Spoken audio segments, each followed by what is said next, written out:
त्योहार है।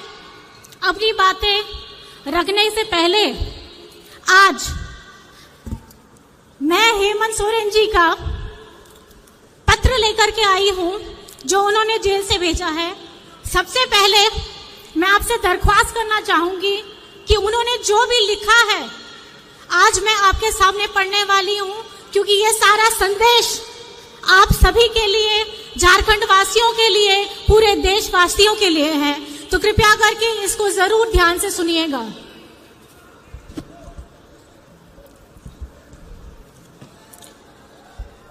उलगुलान की धरती। झारखंड में आयोजित उलगुलान न्याय महारैली में पूरे झारखंड के विभिन्न गांव, पंचायत, टोले से आए हुए बड़े बुजुर्ग, माताएं, बच्चे, बहनें और मेरे साथियों, साथ ही मेरे पूरे देश से आए हुए इंडिया महागठबंधन के नेतागणों को धरती आबा बिरसा मुंडा, सिद्धू कानू सहित अमीर शहीदों की इस पावन धरती पर मैं बिरसा कारा से ही आप सभी को हार्दिक अभिनंदन और जोहार करता हूं। आज इस महारैली में मौजूद राज निर्माता विश्व गुरु शिबू सोरेन जी को चरण स्पर्श करता हूं। साथियों, आज झारखंड उलगुलान रैली में आपके साथ नहीं हूं। आपको मालूम है कि विगत 4 सालों से विपक्ष मेरे विरुद्ध षड्यंत्र रच कर आखिरकार एक बेबुनियाद आरोप के में मुझे कई 2.5 महीनों से बिरसा जेल में बंद करके रखा है। और इसी प्रकार हमारे महागठबंधन दल के आम आदमी पार्टी के मुख्यमंत्री अरविंद केजरीवाल जी को भी उनके सहयोगियों के साथ दिल्ली के तिहाड़ जेल में डाल रखा है। साथियों, ये आजादी के बाद पहली बार है जब किसी पार्टी के शीर्ष नेता एवं मुख्यमंत्रियों को और मंत्रियों को चुन करके चुनाव के ठीक पहले सुनियोजित तरीके से बेबुनियाद आरोपों पर जेलों में डाला जा रहा है। खैर, कोई बात नहीं, मुझे आज जेल में रहते हुए भी खुशी हो रही है कि जिस लोकतंत्र की रक्षा और हक अधिकार की लड़ाई को हम लड़ रहे हैं, उसे हम ही नहीं बल्कि देश के और विभिन्न राज्यों के दल और क्रांतिकारी नेतागण वही लड़ाई लड़ रहे हैं। आज उलगुलान महारैली में आए क्रांतिकारी नेताओं की मौजूदगी इसका गवाह है कि आज इस उलगुलान महारैली के मंच पर आदरणीय मल्लिकार्जुन खड़गे जी जो अभी नहीं है, राहुल गांधी जी, अखिलेश यादव जी, फारूक अब्दुल्ला जी, चंपई सोरेन जी, भगवत मान जी, तेजस्वी यादव जी, श्रीमती सुनीता केजरीवाल जी, दीपांकर भट्टाचार्य जी, संजय सिंह जी, श्रीमती प्रियंका चतुर्वेदी जी और विवेक गुप्ता जी का मैं पुनः अभिवादन करता हूं। साथियों, आज का ये झारखंड उलगुलान महारैली से झारखंडी भाइयों के नाम से कई बातों का पता चल रहा होगा। जी हाँ साथियों, उलगुलान का मतलब ही है अब और नहीं चलेगी ठगों की सरकार, लोकतंत्र लूटने नहीं देंगे, संविधान खत्म नहीं होने देंगे, देश टूटने नहीं देंगे। मेरे साथ आप लोग जोर से बोलिए, इनकलाब जिंदाबाद, इनकलाब जिंदाबाद। साथियों, 2024 का लोकसभा चुनाव चल रहा है। एक तरफ हम सब इंडिया महागठबंधन के लोग हैं और दूसरी तरफ पूंजीपतियों की जमात और षड्यंत्रकारी केंद्र सरकार एनडीए के लोग। साथियों, आज देश एक विषम परिस्थिति से गुजर रहा है। विगत 2014 से केंद्र में भाजपा एनडीए की सरकार चल रही है और 2 बार देश की जनता ने एनडीए को सरकार बनने का मौका भी दिया। देश की सरकार का जनाधार को देश के लोगों ने दे दिया, पर पूरे देश की राज्यों की सरकार का जनाधार एनडीए को नहीं दिया। परंतु 2014 में एनडीए सरकार बनते ही पूरे देश के राज्यों में अपना कब्जा चाहते हैं। आपने सुना ही होगा विभिन्न सूचना तंत्र के माध्यम से कि गैर भाजपा सरकार राज्यों को किस तरीके से परेशान और उनके साथ सौतेला व्यवहार किया जा रहा है। कहीं सरकार गिराई जा रही है तो कहीं MP MLA खरीद फरोख्त की जा रही है। जो गैर भाजपा सरकार उनके साथ नहीं आते हैं तो इसका उदाहरण है कि आज हम जेलों से आप तक बंदी पत्रों के माध्यम से संदेश भेजना पड़ रहा है। साथियों, यह देश हमें भीख में नहीं मिली है। इस देश को पाने के लिए अनगिनत शहादत हुई है। कई इतिहास की किताब हमारे स्वतंत्रता सेनानियों के नाम से पटे पड़े हैं। साथियों, विगत कई साल के षड्यंत्र का फल NDA को 2014 में पूर्ण बहुमत से सरकार बनाने को मिली। देश के लोगों को बड़ी चतुराई से सपने दिखाए, आंखों में धूल झोंका गया, हर जाति धर्म के लोग को मूर्ख बनाया गया।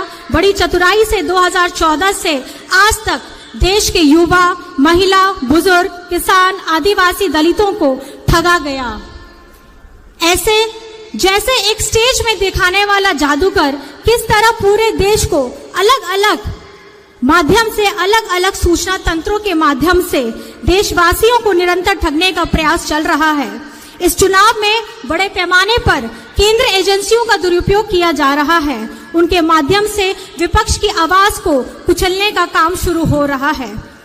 आज केंद्र सरकार ऐसे ऐसे कानून का निर्माण कर रही है जिससे देशवासियों को तो नुकसान होना ही है, चाहे वो किसी भी वर्ग, जाति, धर्म का ही क्यों ना हो। साथ ही साथ इस देश के लोकतंत्र को भी खतरा होगा और संविधान को भी खतरा होगा। साथियों, झारखंड देश का सबसे गरीब राज्य है। यहाँ के लोग गरीब हैं, पर झारखंड गरीब नहीं है। हमारे प्राकृतिक संसाधनों से पूरा देश चलता है। इसके बदले में हमें क्या मिलता है? पलायन, विस्थापन, भुखमरी, बीमारी। हम अपना हक मांगते हैं तो हमें जेल में डाल दिया जाता है। साथियों, बहुत सारी बातें हैं कहने को वर्तमान केंद्र सरकार के करतूतों के बारे में। अगर बातें शुरू की जाए तो रात और दिन कम पड़ जाएगा। आज आपके सामने देश के कई अनुभवी नेतागण मौजूद हैं, क्रांतिकारी युवा साथीगण हैं जो आप सभी को कई सारी बातें बताएंगे कि किस तरीके से पूरे देश को केंद्र सरकार ने ठगा है और लूटा है। साथियों, हम जानते हैं झारखंड आदिवासी बहुल राज्य है। आप सभी को याद होगा, नहीं तो मैं याद दिलाता हूं कि राज्य अलग होने के बाद राज्य में विधानसभा सीटों की संख्या बढ़ाने के लिए राज्य में परिसीमन का प्रस्ताव बढ़ गया था, जिसे बड़ी संख्या में आदिवासियों आरक्षित सीटों की संख्या घटाने की बात कही जा रही थी। तो उस समय हमारे दिशम गुरु शिबू सोरेन जी के नेतृत्व में पूरे राज्य में सदन से लेकर के सड़क तक विरोध किया गया और इस विरोध के फलस्वरूप आज हमारे राज्य में परिसीमन लागू नहीं हो पाई। जब ये चर्चा चली उस समय भी केंद्र में भाजपा की ही सरकार थी। 2025-26 तक के लिए इसको टाल दिया गया। यह विषय वर्तमान लोकसभा चुनाव के बाद फिर से राज्य के सामने आने वाला है। जैसे कि मैंने पहले भी बताया है कि केंद्र सरकार जिस तरह से नए नए कानून बना रही है, उन कानूनों में सबसे अधिक प्रभावित आदिवासी क्षेत्र और आदिवासी समुदाय को होने जा रहा है। झारखंडी सदियों से जल जंगल जमीन के लिए लड़ाई लड़ता रहा है। जल जंगल जमीन के लिए हमारे अनेक पूर्वजों ने अपनी शहादत दी है और आज के परिप्रेक्ष्य में केंद्र सरकार की सोच आदिवासी, दलित, पिछड़ा, मजदूर, किसान विरोधी रहा है और इनके 10 साल की कार्यकाल में सबसे अधिक और बड़े ही निर्मम तरीके से आदिवासी समुदायों को और उनके अनुसूचित क्षेत्रों पर इनकी बुरी नजर है। उदाहरण के तौर पर आप देख सकते हैं, विगत कई महीनों से मणिपुर जल रहा है, वहां के आदिवासी बहु बेटियों की इज्जत लूटी जा रही है, पूरा देश देख रहा है, पर केंद्र सरकार चुप है। आज तक केंद्र सरकार ने कोई सूद नहीं ली है। ये है इनका आदिवासी प्रेम। लद्दाख को छठी अनुसूची में डालने का वादा कर वर्षों तक ठगा गया और अंत में छठी अनुसूची घोषित करने से मुकर गए। आज वहां के भयानक ठंड में भी लोग 0 की डिग्री में भी अपना विरोध प्रदर्शन कर रहे हैं। ये है इनका आदिवासी प्रेम। साथियों, देश में सभी शेड्यूल्ड एरिया पर इनकी गिद्ध नजर है।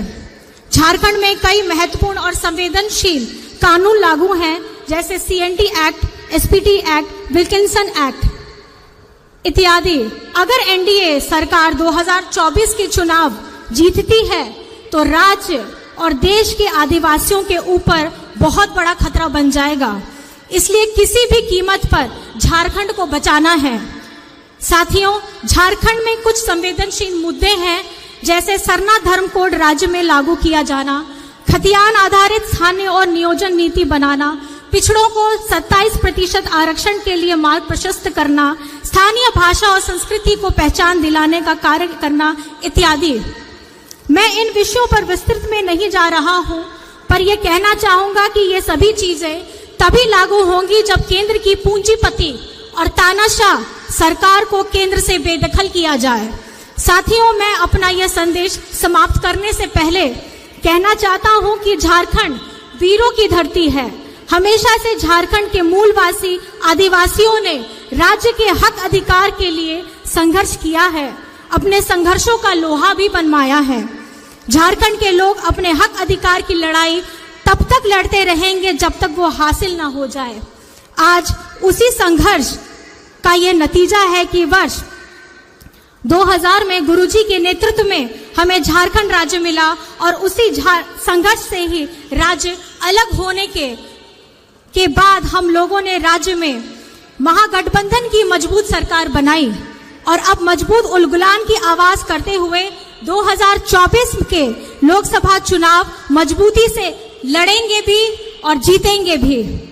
जुमले वाली केंद्र सरकार की नाकामी, देश को ठगने वालों की और देश की अखंडता को तोड़ने की बातें करने वालों को इस झारखंड से भी खदेड़ा जाएगा और दिल्ली की गद्दी से भी खदेड़ा जाएगा। इन्हीं बातों के साथ आप सबको उलगुलान महारैली में आने के लिए बहुत बहुत आभार है। अब हम अपने झारखंड की इस प्रभात तारा मैदान से इतनी जोर से आवाज लगाएंगे कि होटवार जेल में बैठे हेमंत जी को पूरे झारखंड की आवाज सुनाई देनी चाहिए। जोर से हम लोग सब बोलेंगे, जय हिंद, जय हिंद, जय हिंद, जय झारखंड, जय झारखंड। दिशुम गुरु शिबू सोरेन जिंदाबाद, दिशुम गुरु शिबू सोरेन जिंदाबाद, हेमंत सोरेन जिंदाबाद, हेमंत सोरेन जिंदाबाद, हेमंत सोरेन जिंदाबाद। जेल का ताला टूटेगा, जेल का ताला टूटेगा, जेल का ताला टूटेगा, जेल का ताला टूटेगा, जेल का ताला टूटेगा। आप सभी को यहाँ आने के लिए अपने हृदय की गहराइयों से मैं आप सभी को आभार प्रकट करती हूँ। जोहार है।